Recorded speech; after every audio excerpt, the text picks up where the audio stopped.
There is a god spoken of in whispers along forgotten African plains, a god who did not rise from the sun, a god who was not born of the land.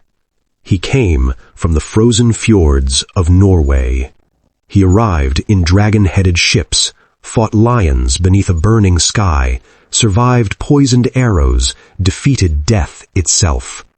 And he was worshipped, not because he demanded it, but because no ordinary man could endure what he endured.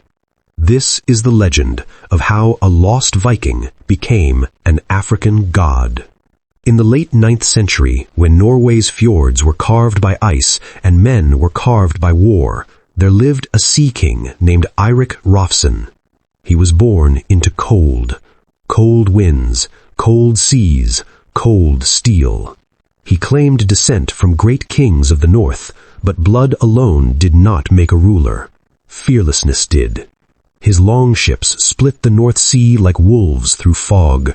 Monasteries along England's coast burned beneath his raids. Silver vanished, villages emptied. His warriors laughed loudly and fought brutally. One of them once said, "If their god is real, perhaps he should start rowing."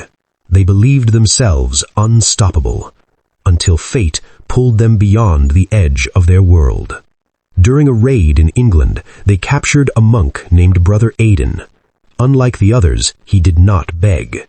"You take scraps," the monk told Eirik. "England is divided. Kingdom fights kingdom. Their churches overflow with gold." The warriors laughed, but Eirik listened. They sailed deeper into England. They fought Saxon shield walls in muddy fields where boots stuck and blood soaked the grass. Axes rose and fell, spears splintered, men screamed for mothers long dead. They won more often than they lost. And among the captives was a man unlike the others, dark-skinned, silent, watching. His name was Malek. He had been taken north through trade routes stretching from West Africa across the Mediterranean into the Frankish kingdoms. When brought before Eirik, he did not kneel. "You seek gold," Malek said carefully. "England is a purse. Francia is the treasury." The warriors scoffed, but Eirik leaned forward. "Why tell me this?" Malek replied, "Because men who sail far enough either die or become something greater." Eirik saw strength in him, and he chose to listen. 40 longships entered the River Seine. They expected frightened monks. Instead, they found fortifications, stone bridges, archers lining walls, Frankish cavalry waiting inland. When battle came, it was devastating. Armored horsemen thundered into Viking ranks. Lances shattered shields. Horses trampled men into mud. Bjorn the Red laughed even as blood streamed from his head. At least this one brought a horse. Moments later, that same horse crushed him. The river burned with flaming ships. For the first time in years, Eirik tasted defeat. The survivors fled into a violent storm that drove them south beyond familiar waters. Waves towered like mountains, sails tore, oars snapped. When the sky finally cleared, the air was warmer. The stars were unfamiliar. Malek stood beside him and spoke a single word: Africa. At first, the Norse laughed at the heat.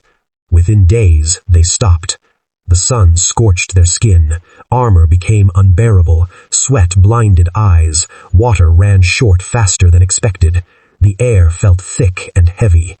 Then came the insects. Swarms bit through skin. Fevers followed.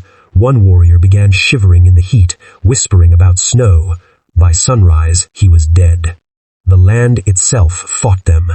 One night, a lion entered their camp. It moved like muscle and shadow combined. It dragged a sentry screaming into darkness.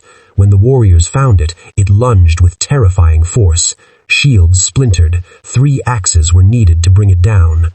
Days later, at a muddy riverbank, a crocodile seized a warrior and dragged him beneath the water. He never resurfaced. The Norse had faced wolves and bears in their homeland, but this land held beasts that did not fear them. And then they met its warriors. The African fighters appeared lean compared to the broad Norsemen. The Vikings underestimated them. That was their mistake. Eirik ordered a shield wall advance. The Africans did not meet them head-on. They moved like wind through tall grass. Arrows dipped in poison struck exposed flesh. Spears were thrown with deadly precision at joints and necks. Then the warriors vanished into the terrain. When the Norse advanced, the Africans retreated strategically, drawing them into heat, into exhaustion, into unfamiliar ground. Then the counterattack came. Fast, coordinated, relentless. A seasoned Viking raised his axe to strike. The African warrior sidestepped with lightning speed and drove a spear beneath his ribs. He fell instantly. These were not scattered tribes. They were disciplined, strategic, powerful, victorious against seasoned raiders of Europe. For the first time in their lives, the Norse were not the strongest men on the battlefield. The second battle was worse. Drums echoed before sunrise. By the time Eirik advanced, they were surrounded. Men collapsed from dehydration mid-fight. Poisoned wounds festered quickly in the heat. After 2 crushing defeats, silence fell among the Norse. Even Eirik understood the truth.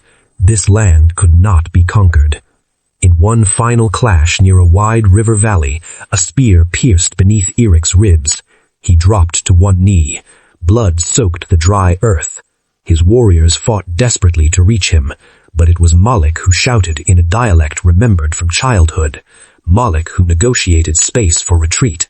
And it was Eirik, bleeding and furious, who ordered captured Africans released. The freed men watched him carefully. They had seen him fight lions, seen him endure poison, seen him bleed and continue standing. When fever consumed him days later, his warriors believed him lost. That night, the freed Africans carried him away, not as a prisoner, but as something else. They brought him inland. Healers treated him with crushed leaves that cooled the blood. Resin sealed his wounds. Bitter roots fought infection. For weeks he hovered between life and death. The tribe watched. He had crossed the endless water, fought beasts of their land, survived poison and spear, and still he breathed. Whispers spread. He is touched by the spirits of the sea. He crossed from the horizon and returned from death. When he finally opened his eyes, the village gathered. He did not rise as conqueror. He rose as a legend. They gave him a name meaning the one who came from the endless water. Years passed. He learned their language, learned their seasons, learned that strength was not only iron, but endurance. Far north in Norway, they believed him swallowed by storm. They were wrong. The sea did not claim him. The land did. He had not vanished. He had transformed. And in Africa, they told a different story. Of a warrior who crossed the endless water, of a king who bled but did not die, of a man chosen by forces greater than land or sea. History records empires, battles, kings, but legends record something deeper. And somewhere beneath an African sun that once nearly killed him, a lost Viking became a god.